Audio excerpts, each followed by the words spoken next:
네, 아들의 순정 아버지의 영광이라는 제목으로 하나님 말씀 증거하도록 하겠습니다. 혹 2인 삼각이라는 경기를 아십니까? 체육대회나 운동회를 할 때 두 사람 혹은 세 사람 혹은 여러 사람들이 발을 한 짝씩 묶습니다. 그리고 반환점을 돌아오는 경기가 2인 삼각입니다. 자, 어떻게 하면 2인 삼각에서 이길 수 있을까요? 첫 번째, 빨리 가면 된다. 네, 무조건 빨리 가면 된다. 두 번째, 마음을 맞추어야 한다. 2번입니까? 네. 대부분 사람들이 무조건 빨리 가려고 합니다. 이기려고, 그죠? 무조건 빨리 가려고 하다 보니까 어떻게 됩니까? 발이 엉키죠. 네, 발이 엉키다 보니까 넘어지게 됩니다. 결국 빨리 가지 못하게 되어집니다. 반면에 빨리 가려고 하는 마음보다 나와 함께 발을 묶고 있는 사람의 마음을 생각하면서 그 사람의 속도에 맞춰주다 보면 어떨까요? 자연스럽게 속도가 붙게 되었습니다. 그죠? 하나님의 일하심과 우리 신앙생활도 마치 2인 삼각을 하는 것과 같다라는 생각이 되어집니다. 아버지 하나님, 그리고 아들 예수님, 성령 하나님은 모든 것에서 동등하십니다. 그러나 그 역할을 분명히 정해놓고 있습니다. 아버지 하나님이 모든 것을 계획하시고 주관하신다라면 아들 예수님은 아버지 하나님의 뜻을 따라 사람의 몸을 입고 이 땅에 오셨습니다. 그리고 십자가에서 죽으심으로 우리를 구원하기 위한 제물이 되시는 역할을 하셨습니다. 그리고 성령 하나님은 보냄을 받아 우리와 함께 하시며 예수님이 이루어 놓으신 것들을 우리 가운데 깨닫게 하십니다. 믿게 하시죠. 그리고 구원을 얻게 하십니다. 뿐만이 아닙니다. 우리 가운데 허락되어진 이 구원을 완성하는 일, 즉 진리 가운데 행함으로 마침내 천국에 들어가게 하시는 일을 하고 계십니다. 이렇게 성삼위 하나님은 각각의 역할에 따라 아름답게 2인 삼각을 하시면서 구원이라는 목적지를 향하여 우리를 이끌어가고 계십니다. 그렇기 때문에 성경은 2인 삼각의 교본이라고 할 수 있겠습니다. 그런데 성경은 성삼위 하나님만 2인 삼각을 하는 것이 아니다라고 말씀을 합니다. 택함받은 저와 여러분들 역시 2인 삼각을 하고 있다라고 말씀을 합니다. 첫째, 성령 하나님과 더불어 한 발을 묶고 달리고 있습니다. 맞습니까? 성령이 여러분 안에 계시나요? 성령님과 함께 달리고 계십니까? 그리고 뿐만이 아니죠. 함께 지체된 성도들과 더불어 한 발을 묶고 함께 달리고 있습니다. 어떻게 하면 2인 삼각 경기에서 이길 수 있을까요? 맞추면 됩니다. 성령님께 맞추면 됩니다. 말씀대로 나를 부인하고 나의 생각을 내려놓고 성령님께 맞추어서 성령님을 따라가다 보면 어떨까요? 점점 신앙의 속도가 붙습니다. 그리고 신앙이 성숙하게 되죠. 마침내 구원의 완성의 자리에 이르게 되고 천국에 들어가게 되어지는 겁니다. 지난주에 우리는 예수님이 예루살렘에 입성하신 장면을 함께 살펴보았습니다. 예수님이 예루살렘에 입성하실 때 큰 무리의 유대인들이 종려나무 가시를 꺾어들고 호산나라고 찬송을 했습니다. 호산나라는 의미가 뭐라 그랬습니까? 우리를 구원하여 주십시오. 우리를 도와주십시오. 라는 의미라고 했습니다. 자, 그런데 그곳에는 유대인들만 있었던 것이 아닙니다. 명절이었기 때문에 유대교로 개정한 헬라 사람들 그리고 여러 이방인들이 함께하고 있었습니다. 오늘 본문을 보면 그렇게 절기를 지키기 위하여 올라왔던 헬라인들, 오늘날로 말하면 그리스 사람들입니다. 그리스 사람들이 예수님을 직접 찾아옵니다. 그리고 빌립을 통해서 예수님을 만나고자 합니다. 그들이 예수님을 만나고자 한다라는 이야기를 듣습니다. 자, 그러면 어떻게 반응을 해야 맞습니까? 좋다, 싫다? 라고 이야기해 주셔야 됩니다. 데려오라든지, 아니면 나는 그들을 만나기 싫다든지 말씀을 해 주셔야 맞는 겁니다. 그런데 예수님은 전혀 엉뚱한 말씀을 하십니다. 23절 말씀 함께 볼까요? 시작. 예수께서 대답하여 이르시되 인자가 영광을 얻을 때가 왔도다. 예수님은 헬라 사람들이 당신을 만나기 원한다라는 말을 듣고는 인자가 영광을 얻을 때가 왔다라고 말씀을 합니다. 예수님이 말씀하시는 영광을 얻을 때는 당신이 죽을 때를 가리킵니다. 예수님이 죽어야 할 때와 헬라 사람들이 찾아온 것과 어떤 연관이 있는 것이겠습니까? 19절 하반절을 보면 바리새인들이 이렇게 이야기를 합니다. 보라, 온 세상이 그를 따르는도다. 그들이 보기에 유대인들만이 아니라 온 세상의 이방인들까지 예수님을 향하여 몰려가는 것처럼 보였다라는 겁니다. 예수님이 이 땅에 오신 목적이 무엇입니까? 첫째, 이스라엘 안에 갇혀 있었던 복음을 온 세상 가운데 퍼져나가게 하기 위함입니다. 둘째, 자신의 죽음을 통하여 온 세상을 구원하시는 것이 그 목적입니다. 예수님의 행적과 예수님이 전하신 말씀으로 인하여 유대인들이 예수님을 믿게 되었습니다. 그리고 많은 이방인들까지 예수님을 믿게 되었습니다. 예수님을 찾아온 헬라인들 역시 명절을 지키기 위하여 예루살렘에 올라왔다가 예수님의 소문을 들었습니다. 그리고 예수님을 더 알고자, 예수님과 함께 하고자 예수님을 찾아온 겁니다. 그런데 예수님은 헬라인들이 자신을 찾아왔고 헬라인들이 자신을 만나려고 한다는 이야기를 듣고는 중요한 한 가지를 이야기하고 있습니다. 그게 뭐라고요? 바로 자신이 영광을 받으셔야 한다라는 겁니다.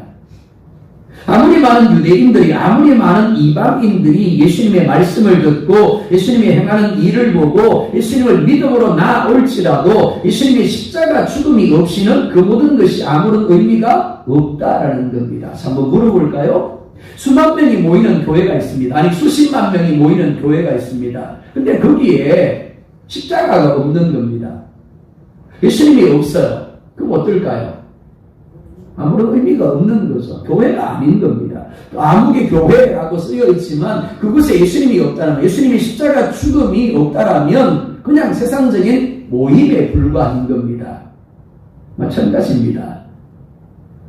아무리 수많은 사람들이 예수님의 말씀을 듣고 은혜를 받고 예수님을 믿고 예수님께로 나올지라도 예수님이 십자가에 죽지 아니하고는 그들은 결코 구원함을 누릴 수가 없는 겁니다. 예수님이 십자가에 죽어야 합니다. 그래야만 그들이 가진 죄와 허물의 사함을 얻게 되고 사단의 권세로부터 노임을 받게 되는 겁니다. 예수님이 헬라인이 자신을 찾아왔다는 이야기를 듣고 지금은 내가 십자가에서 죽어야 할 때다라고 말씀하시는 이유가 바로 여기에 있습니다. 그러므로 말미암아 완성되어지기 때문입니다. 그러면서 24절에 이렇게 말씀을 합니다. 함께 볼까요? 시작. 내가 진실로 너희에게 이르노니 한 날에 미리 땅에 떨어져 죽지 아니하면 한 날 그대로 있고 죽음은 많은 열매를 맺느니라. 봄에 씨를 뿌립니다. 그리고 씨가 땅에 떨어지죠. 자, 신기하게도 근데 땅에 떨어진 씨가 싹이 납니다. 농사를 하시니까 잘 아실 겁니다. 어떻게 싹이 나는 걸까요? 단순한 원리입니다. 씨가 썩었기 때문입니다. 씨가 죽었기 때문이죠. 만약에 땅에 떨어졌는데 씨가 그대로 있다라고 한다면 싹이 나올 수가 없는 겁니다. 열매를 맺을 수가 없죠. 마찬가지입니다. 모든 족속이 하나님의 백성이 되고 예수님의 제자가 되는 것은 예수님이라는 씨가 십자가에서 죽어야만 맺히는 열매인 겁니다. 예수님의 죽음 없이는 우리의 구원도 없는 거예요. 유대인들은 예수님이 왕이 되어 유대인들을 이끌어 로마를 무너뜨리고 승리와 번영을 주기를 기대했습니다. 그래서 호산나 찬송한 거예요. 어서 오십시오. 빨리 왕이 되십시오. 저 로마를 무너뜨려 주세요. 우리를 해방시켜 주세요. 그런데 그들은 그것이 하나님, 예수님이 받으셔야 될 영광이라고 생각을 했습니다. 이는 제자들도 마찬가지입니다. 하지만 예수님은 정반대의 생각을 가지고 있었습니다. 예수님은 반대로 자신이 낮아져야 된다고 여겼습니다. 자신이 죄인이 되어 십자가에서 죽어야만 된다고 여기셨습니다. 그것이 영광을 받는 것이다라고 여긴 거예요. 그리고 헬라 사람들이 자신을 찾아온 것이 자신이 십자가에서 죽어야 할 때가 된 것임을 알려주는 것이다라고 하셨습니다. 낮아지고 죽는 것이 영광이라는 겁니다. 영광을 얻는다라는 말을 원문에서 보면 영화롭게 하다, 찬송하다라는 의미입니다. 무슨 말인가 하면 예수님이 낮아지고 예수님이 죽으심을 통하여 하나님이 영화롭게 되어지고 하나님이 찬송을 받게 되어진다라는 겁니다. 성자 하나님이신 예수님이 육신을 입으시고 이 땅에 오신 것은 성부 하나님의 뜻이었습니다. 그리고 성부 하나님의 뜻은 그 예수님이 단지 사람이 되는 것만이 아니라 십자가에서 제물이 되어, 즉 하나님의 어린 양이 되어 죽는 것이고 피를 흘리는 것이었습니다. 그리고 이를 통하여 뺏겨버린 이들을 사단으로부터 다시 찾는 것이었습니다. 하나님이 이렇게 하신 것은 예수님이 그렇게 피 흘리지 아니하면, 그렇게 죽지 아니하면 죄 사함도 없기 때문입니다. 피를 통하여, 죽음을 통하여 비로소 죄값을 지불할 수 있고 다시 찾을 수 있기 때문입니다. 주님은 하늘의 밀알이 땅에 떨어져 죽지 않으면 열매를 맺을 수 없다라고 말씀을 합니다. 밀알이 많은 열매를 맺기 위해서는 반드시 땅에 떨어져야 합니다. 숯불에 담겨 있어서는 그냥 씨예요. 근데 숯불에서 벗어나서 땅에 떨어져야 합니다. 낮아져야 하는 겁니다. 하지만 땅에 떨어지는 것만으로는 안 됩니다. 죽어야 합니다. 썩어야죠. 그래야 열매를 맺을 수 있는 겁니다. 그래야 하나님의 뜻이 이루어지고, 그래야 많은 사람을 사망의 자리에서 생명의 자리로, 저주의 자리에서 축복의 자리로, 그리고 지옥에서 천국으로 옮길 수 있는 겁니다. 이는 우리도 마찬가지입니다. 예수님이 하늘에 밀알이 되신 것처럼 우리 역시 밀알이 되어야 합니다. 그런데 그냥 밀알이 아닙니다. 낮아지는 밀알이 되어야 하고 죽는 밀알이 되어야 합니다. 그래야 하나님이 우리를 통하여 이루고자 하는 뜻이 이루어지게 되는 겁니다. 한번 물어볼까요? 신앙생활 몇 년 하셨습니까? 그리고 신앙생활 하는 연수만큼 과연 여러분의 삶을 통하여 하나님의 뜻을 이루셨습니까? 아니면 여러분들이 하고 싶어진 그 뜻을 이루셨습니까? 오늘 여러분들이 이 세상을 떠나서 천국에 갑니다. 하나님 앞에 섰습니다. 자, 너의 삶을 통해서 내 뜻을 이룬 것을 한번 내놔봐 그럴 때 여러분들이 내놓을 것은 무엇입니까? 내가 낮아지고 내가 죽어야 합니다. 그럴 때 하나님의 뜻이 이루어지고, 그럴 때 하나님이 우리를 통하여 비로소 영광을 받으시게 되어지는 겁니다. 25절에 이렇게 말씀을 합니다. 함께 볼까요? 시작. 자기의 생명을 사랑하는 자는 잃어버릴 것이요, 이 세상에서 자기의 생명을 미워하는 자는 영생하도록 보존하리라. 아멘. 이 세상에 몸을 담고 있는 사람치고 자기 생명을 사랑하지 않는 사람이 누가 있을까요? 조금만 몸이 좋지 않으면 쉬려고 합니다. 약을 먹으려고 하죠. 병원에 갑니다. 누구에게나 하나뿐인 생명이기에 본능적으로 자신의 생명을 사랑하고 아낍니다. 여기서 말하는 생명을 사랑한다라는 것은 자신의 삶, 자신의 존재, 자기의식, 자기 가치관을 사랑하고 소중히 여기며 사랑하는 것을 가리킵니다. 사람들은 자기 생명을 참 사랑합니다. 자기 감정을 사랑하죠. 자기 것을 참 사랑합니다. 소중하게 여깁니다. 즉 자신이 주인이 되고 자신이 왕이 되어 자신이 보기에 좋은 대로 자신이 생각하기에 옳은 대로 삶을 사는 것, 그것이 생명을 사랑하는 겁니다. 그런데 주님은 자기의 생명을 사랑하는 자는 잃어버릴 것이다 라고 말씀을 합니다. 그렇게 해서는 하나님의 나라를 열매로 거둘 수가 없다라는 겁니다. 자, 이 말씀은 우리가 우리 생명을 사랑하면 안 된다라는 의미가 아닙니다. 우리 생명을 함부로 해도 된다라는 의미도 아닙니다. 방법의 문제를 이야기하는 것이고 우선순위의 문제를 이야기하는 겁니다. 자기 자신을 사랑하는 방법, 그리고 우선순위가 잘못되면 그 사랑하는 것으로 인하여 지키는 것이 아니라 잘 되는 것이 아니라 오히려 잃게 되고 망하게 될 것임을 말씀하고 있는 겁니다. 그 대표적인 사람이 이스라엘의 초대 왕인 사울입니다. 그는 하나님을 믿었어야 했습니다. 그는 하나님을 신뢰하고 의지하고 맡겼어야 했습니다. 하지만 그는 자기 자신을 사랑했습니다. 자신에게 주어진 왕의 자리를 사랑했습니다. 그래서 백성들의 눈치를 봅니다. 하나님이 분명히 그가 행해야 할 것이 무엇인가를 말씀해 주는데도 불구하고 그는 백성들로 인하여 자신이 왕의 자리에서 쫓겨날까 두려워서 백성들의 눈치만 보고 백성들에게 복종했습니다. 하나님 뭐라 말씀하세요? 내가 너를 버렸다라고 말씀하시죠. 그 자신만 버림받은 것이 아닙니다. 그 신발이 버림받았죠. 비참하게 결국 전쟁터에서 그와 아들들이 죽음을 맞게 되어졌습니다. 지키고자 했는데 지킨 것이 아니라 오히려 잃어버리게 되어졌습니다. 흥하고자 했는데 오히려 망하게 되어진 겁니다. 26절에 이렇게 말씀을 합니다. 함께 볼까요? 시작. 사람이 나를 섬기려면 나를 따르라. 나 있는 곳에 나를 섬기는 자도 거기 있으리니 사람이 나를 섬기면 내 아버지께서 그를 귀히 여기시리라. 아멘. 사울과 반대되는 사람이 다윗이라는 사람입니다. 사울은 하나님이 이스라엘 백성들이 왕을 요구하니까 어쩔 수 없이 즉흥적으로 갑자기 왕을 세운 사람입니다. 결국 실패했습니다. 하지만 하나님은 다윗을 똑같은 전철을 밟지 않게 하기 위하여 무려 10년 동안 이미 버렸다고 한 사울을 계속해서 왕 위에 있게 하심으로 다윗을 쫓아가게 만드셨습니다.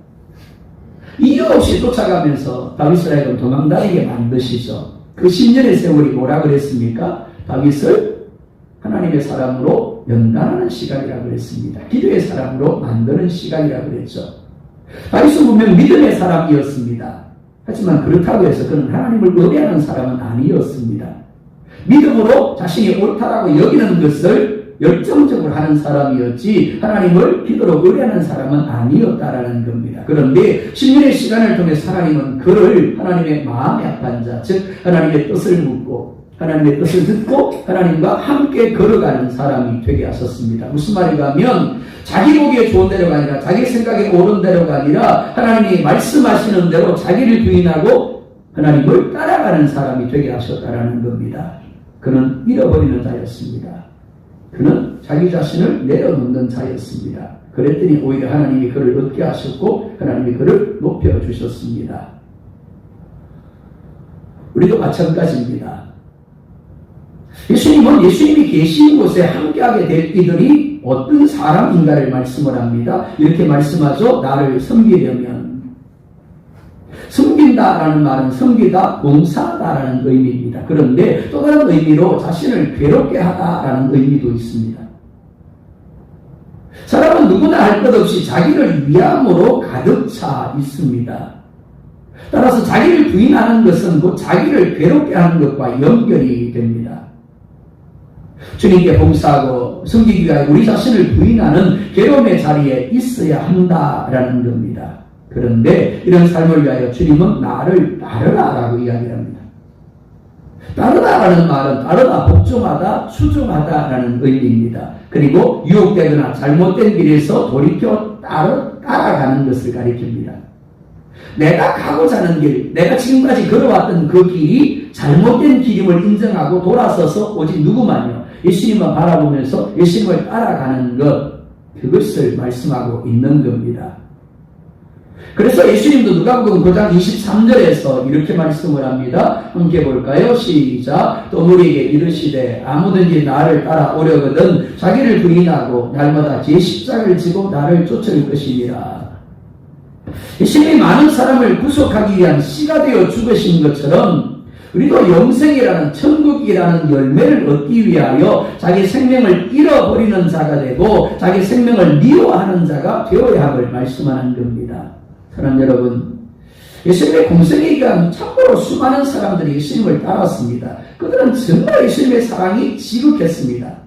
예수님에 대한 열정이 지극했습니다. 예수님이 배를 타고 가는 것을 보고는 육지로 달려서 예수님이 가는 곳에 먼저 가 있을 정도였습니다. 그런 열심히 우리를 좀 배웠으면 좋겠어요. 자, 그런데 사복음서를 보면 그들 모두를 제자라고 부르고 있지 않습니다. 예수님에 대한 사랑이 지극하고 예수님에 대한 열정이 지극한데 늘 예수님이 가는 곳마다 함께 했는데 그들을 제자라고 부르지 아니하고 무리라고 부르고 있습니다.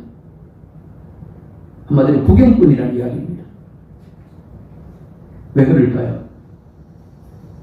예수님과 함께 하기는 했지만 예수님을 열정적으로 사랑하기는 했지만 예수님처럼 하지 않았기 때문입니다. 자기의 생명을 사랑하고 자기 자신을 미워하지 않았기 때문입니다. 예수님의 곁에 머물렀습니다. 하지만 그들은 예수님이 가시는 길을 따르려고 하지 않았습니다. 자신이 가고 싶은 길을 갔죠. 예수님을 섬기지도 않았습니다. 우리는 어떻습니까? 누구든지 교회에 오기를 원하는 사람들은 얼마든지 교회를 오갈 수 있습니다. 또한 예수님의 곁에 머물 수 있어요. 하지만 예수님이 계신 영생의 자리, 새 하늘과 새 땅의 자리는 오직 예수님처럼 자기 생명을 미워하며 잃어버리는 사람, 자기 자신이 아니라 예수님을 섬긴 이들만 머물 수 있는 자리이고 그들만 맺는 열매인 겁니다.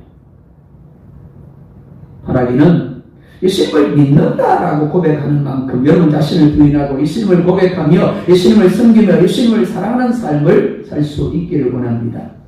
사랑과 생명의 열매를 맺는 삶을 사는 여러분들이 될 수 있기를 예수님의 이름으로 축복합니다.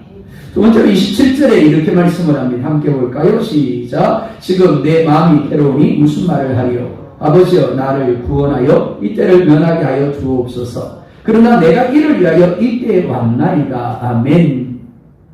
예수님이 말씀하시는 이때는 십자가에 못 박혀 죽는 때를 가리킵니다. 이를 위해서 하나님이 예수님을 사람이 되게 하시고 세상에 보내셨습니다. 하지만 그렇다고 해서 하나님께 버림을 받은 자가 되고 십자가에 못 박혀 죽는 것이 아무렇지도 않는 것은 아닙니다. 주님은 내 마음이 어떻다고요? 괴롭다라고 말씀을 합니다. 본문을 보면 괴롭다라는 말이 첫 번째 함께 귀 흔들다, 두 번째 어지럽히다, 세 번째 불안하게 하다라는 의미입니다. 주님의 마음이 무엇인가에 의해서 귀 흔들리게 되어졌습니다. 그리고 어지럽게 되어지고 불안하게 되어졌습니다. 그 무엇이 무엇인데요? 바로 십자가의 죽음입니다. 죄로 인한 죽음이고 아버지 하나님께로부터의 버림받음입니다. 우리는 예수님이 십자가에서 기도하신 내용을 알고 있습니다. 이렇게 기도합니다. 엘리 엘리 라마 사박다니. 그 내용이 뭡니까? 하나님이여 하나님이 어찌하여 나를 버리셨나이까?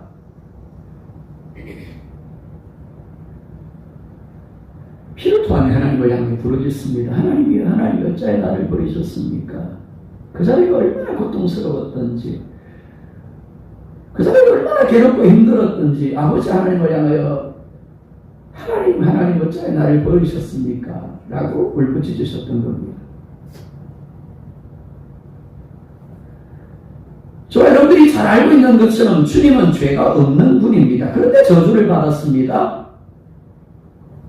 그리고 십자가에서 죽으셨습니다. 아버지 하나님께로부터 버림을 받았죠. 무엇 때문에요? 참 이상한 이야기입니다. 죄가 없는데 죄 때문에 죽으셨어요.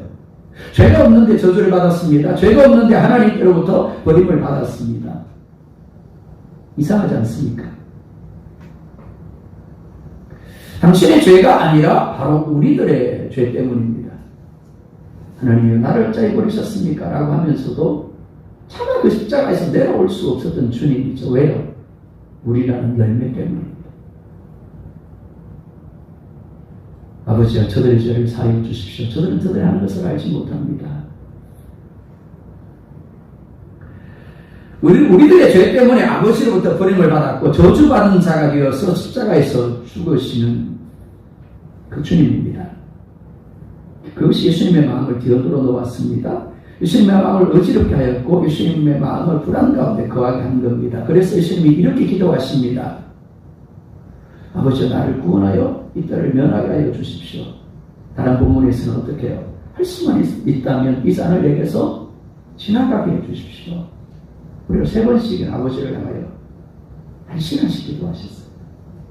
아버지요 이 잔을 내게서 지나갈 수 있으면 지나가게 해주세요. 하나님 이때를 면할 수만 있다면 면하게 하여 주십시오. 하지만 그럴 수 없다는 것을 주님은 누구보다 잘 알고 계셨습니다. 그래서 그러나 라고 말씀을 합니다. 내가 이를 위하여 이때에 왔다 라고 말씀을 합니다. 그것이 아버지 하나님의 뜻이고 그것만이 택한 백성들을 구원할 수 있는 유일한 방법임을 아십니다. 당신이 이 땅에 보냄을 받은 것이 바로 그것을 위함임을 알고 있습니다. 그래서 28절에 이렇게 말씀을 합니다. 함께 봅니다. 시작. 아버지여 아버지의 이름을 영광스럽게 하옵소서 하시니 이에 하늘에서 소리가 나서 이르되 내가 이미 영광스럽게 하였고 또다시 영광스럽게 하리라 하시니 아멘. 지고 싶지 않은 할 수만 있으면 피하고 싶은 십자가입니다. 그런데 그 십자가를 지는 것이 아버지의 이름을 영광스럽게 하는 것이다 라고 말씀을 합니다. 우리는 우리가 잘 되고 우리가 높은 자리에 있어야 내가 원하는 것이 형통하게 잘 이루어져야 하나님의 이름이 영광스럽게 된다라고 생각을 합니다. 하지만 예수님은 정반대의 말씀을 합니다. 내가 원하는 것, 나의 뜻이 이루어지는 것이 아니라 하나님 아버지의 뜻이 이루어지는 것이 그것이 설사 십자가를 지고 죽어야 하는 것일지라도 그것이 아버지 이름을 영광스럽게 하는 것이다라고 말씀을 합니다. 때로 내가 원하지 않는 상황과 환경 가운데 머물러야 할 때가 있습니다. 기쁘신가요? 즐거우신가요? 행복하신가요? 여러분이 잘 아는 예화 중에 이런 예화가 있습니다. 청천 남녀가 하늘을 보면서 이런 이야기를 합니다. 난 자기가 원하면 하늘의 별이라도 따다 줄 수 있어. 아마 그런 이야기 많이 하셨을 겁니다. 그랬더니 옆에 있는 아가씨가 이렇게 이야기를 합니다. 아니, 난 자기에게 저 별을 따다 주는 건 원하지 않아. 대신에 매일 하루에 한 번씩 설거지만 해줬으면 좋겠어. 그 남자가 뭐라 그랬을까요? 저 별을 따다 주는 것이 어렵습니까? 아니면 설거지하는 것이 어렵습니까? 별을 따다 주는 게 어렵죠. 근데 실제적으로 힘든 건 뭡니까? 매일 설거지 하는 거예요.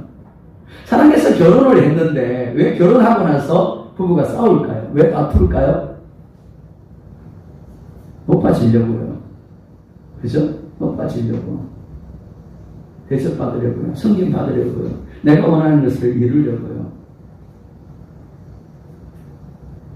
내가 낮아지는 것이 내가 머물고 싶지 않은 그 자리, 내가 가고 싶지 않은 길을 가고 내가 하고 싶지 않은 그 일을 하는 것이 이것이 하나님의 영광을 받으시는구나. 이것을 위해 하나님이 나를 영광되게 하는구나 라고 믿는다면 어떨까요? 여보, 내가 설거지 할게요. 내가 청소할게요. 내가 알려할게요. 가 되겠죠. 이 문제가 뭐라고요? 하나님을 믿는다라고 말하지만 내가 머물고 싶은 자리에만 머물고 싶은 겁니다. 내가 가고 싶은 길만 가고 싶죠. 내가 하고 싶은 것만 하고 싶은 거예요. 십자가를 지고 가는 길, 그리고 가고 싶지 않은 고통과 괴로움의 길은 안 가고 싶은 거죠. 인간적으로 보면 주님도 지금 똑같이 이야기하고 있습니다. 그렇죠? 이 때를 면할 수 있으면 면하게 하여 주십시오. 그런데 예수님이 가야 하는 거예요. 예수님이 가야만 아버지 뜻이 이루어지므로 아버지 영광이 이루어지는 거고, 그로 인하여 예수님이 또 높아짐으로 영광을 받으시는 거고, 그로 인하여 또한 우리가 구원함을 누리게 되어지는 겁니다. 우리도 마찬가지입니다. 가정에서, 일터에서, 교회에서 우리가 머물고 싶지 않은 자리, 내가 하고 싶지 않은 일, 내가 가고 싶지 않은 그 길조차도 하나님의 계획하심이고 섭리하심이라는 어떨까요? 그러니까 내가 그 자리에 머무는 것이 하나님이 영광 받으시는 거예요. 그리고 내가 영광되게 하는 자리인 겁니다. 내가 하기 싫은 길도 마찬가지고 내가 가기 싫은 길도 마찬가지예요. 내가 보기에는 십자가인데, 내가 보기에는 나를 부인해야 하는 괴로움인데, 근데 믿음이라는 관점으로 보니까, 영광이라는 관점으로 보니까 아니더라라는 거죠. 하나님의 뜻이 이루어지는 길이더라라는 겁니다. 그렇기 때문에 예수님처럼 괴롭지만, 고통스럽지만, 하나님의 승리하심을 믿음으로 이조차도 하나님의 영광을 받으시고 나를 영광되게 할 것을 기대함으로, 기쁨으로 할 수 있어야 되는 거예요. 바라기는 비록 가기 싫은 길, 하고 싶지 않은 일이 여러분들의 가운데 주어질지라도 그것조차 하나님의 승리하심으로 인정할 수 있기를 원합니다. 그래서 내가 그 십자가를 기쁨으로 짐으로 하나님이 이름이 영광스럽게 되고, 또한 우리 또한 하나님이 뜻대로 높이심으로 영광을 받는 자리에 거하는 저희들 되기를 주의 이름으로 축원합니다. 자, 먼저 31절 32절에 이렇게 말씀을 합니다. 함께 봅니다. 시작. 이제 이 세상에 대한 심판이 이르렀으니 이 세상이 임금이 쫓겨나리라. 내가 땅에서 들리면 모든 사람을 내게로 이끌겠노라 하시니, 내가 땅에서 들리면이라는 것, 예수님의 십자가를 이야기하는 겁니다. 예수님의 십자가에 높이 들립니다. 못 박히죠. 자, 드러난 것만 보다면 어떻습니까? 실패입니다. 그죠? 패배죠. 하지만 예수님은 그 죽음을 통하여 세상을 심판하고 사단을 쫓아내며 모든 사람을 내게로 이끌게 될 것이다 라고 하십니다. 이것이 십자가의 비밀이에요. 가장 힘없고 능력 없는 모습입니다. 가장 괴로움과 고통의 모습입니다. 하지만 그 길이 승리의 길이고 능력의 길이며 생명의 길인 겁니다. 하지만 유대인들은 물론이고 제자들조차도 처음에는 이 십자가의 도를 이해하지 못했습니다. 단지 가면 안 되는 길로 여겼죠. 그래서 사도 베드로가 어떻게 해요? 절대 그렇게 되도록 내가 내버려 두지 않을 겁니다. 라고 예수님의 바지가랑이를 붙잡았습니다. 그때 예수님 뭐라 말씀합니까? 사단아, 베드로 물러거라. 너는 나를 넘어지게 하는 자로다. 라고 말씀하죠. 네가 하나님 일을 생각하지 아니하고 사람 일을 생각하는구나. 라고 말씀을 합니다. 그렇습니다. 때로는 우리가 보기에 참 좋은 길, 우리가 보기에 참 옳은 길일지라도 그 길이 전혀 아닌 길일 수 있습니다. 우리를 망하게 하는 길, 우리를 실패하게 하는 길일 수 있습니다. 반대로 저기는 분명히 실패 길이야.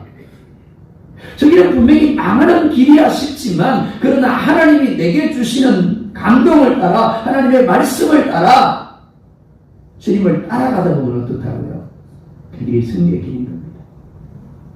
그 길이 능력의 길이고 생명의 길이고 축복의 길인 겁니다. 하지만 어떤 사람에게요?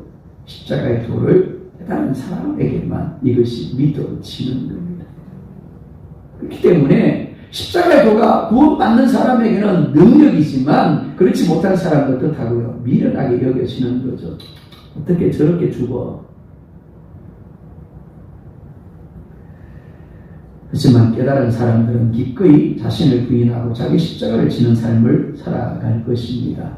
사람 여러분, 천국을 혹시 아십니까? 영생을 혹시 아십니까? 천국을 열매로 거두기를 원하고 영생을 열매로 거두기를 원하는 만큼 지금이라는 시간 속에서 내가 보기에 좋고 내가 생각하기에 옳은 것을 내려놓고 약하고 괴롭고 실패처럼 보이는 십자가에 숨겨진 비밀을 깨닫고 예수님처럼 십자가를 지는 여러분이 되어지기를 원합니다.